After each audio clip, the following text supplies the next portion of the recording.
The internet is on fire right now after a comment from Texas Representative Jasmine Crockett that many are calling shocking, insensitive, and even disrespectful. It all started after news broke of a tragic incident where a white student was stabbed to death by a black classmate, an already heartbreaking story that has left a community shaken and a family in unimaginable pain.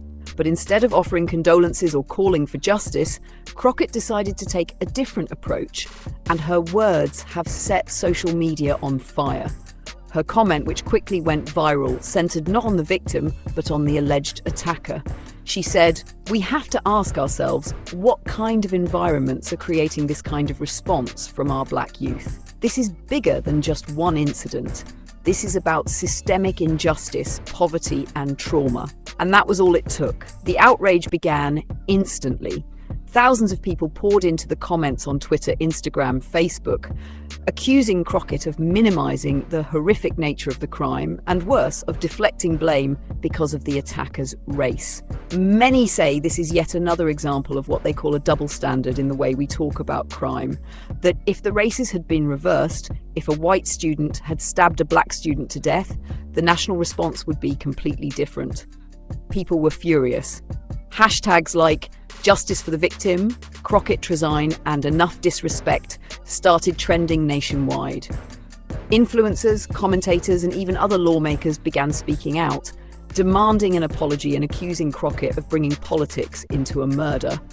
And honestly, can you blame them? This was a young life lost in the most brutal way imaginable on school grounds. This wasn't a debate over policy. This wasn't a theoretical discussion. A child was killed. A family is grieving. And instead of condemning that violence first and foremost, Crockett chose to make it a discussion about systemic oppression. Now look, nobody's saying that systemic issues shouldn't be talked about. Poverty, trauma, inequality, those things absolutely play a role in how people grow up and how they act. But there's a time and a place for that conversation. And for most people watching this unfold, right after a kid has been stabbed to death, that's not the time. That's not the place.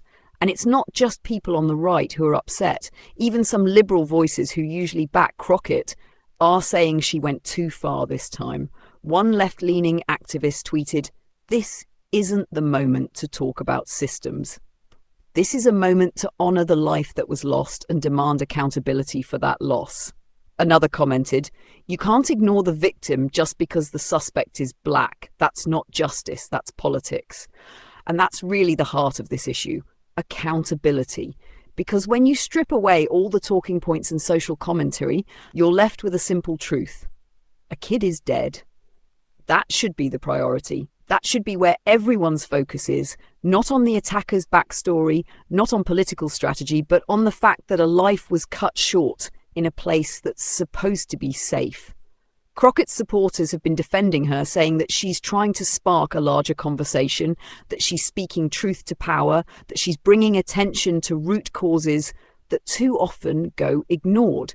And sure, some people agree with that. They say it's brave, they say it's necessary, but for many others, it just feels cold. It feels like she's more interested in making a point than she is in showing compassion for the victim. And here's the thing. Even if you believe in everything she's saying, even if you think her points are valid, the timing and the tone were a disaster. People aren't going to listen to you if they feel like you're dismissing their pain. And right now, a lot of people feel like that's exactly what she did. The family of the victim hasn't said much yet, but you can only imagine what they're feeling, watching the death of their child turn into a talking point, while the person who took that life is being discussed with more empathy than the person who lost theirs. And honestly, this whole situation speaks to a bigger problem in our society right now. Everything is so politicized that we can't even agree on tragedy anymore. Someone dies and immediately it turns into a debate. Who was the victim? Who was the attacker? What race were they? What's the political angle?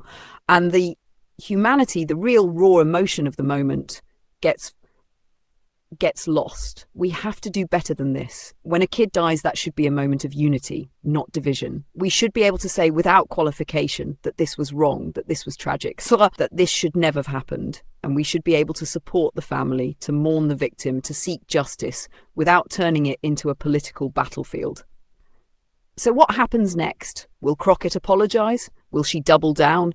Will the outrage fizzle out or keep growing? Only time will tell. But one thing is clear. People are watching, people are listening, and people are fed up. They're fed up with double standards. They're fed up with politicians who seem more interested in appeasing their base than in showing human decency. And they're fed up with seeing victims get pushed to the back while aggressors get sympathy. So to anyone listening, let this be a wake-up call. Let this be a moment where we say enough. Enough politics, enough distractions, enough excuses. A life was lost. And that deserves our full attention.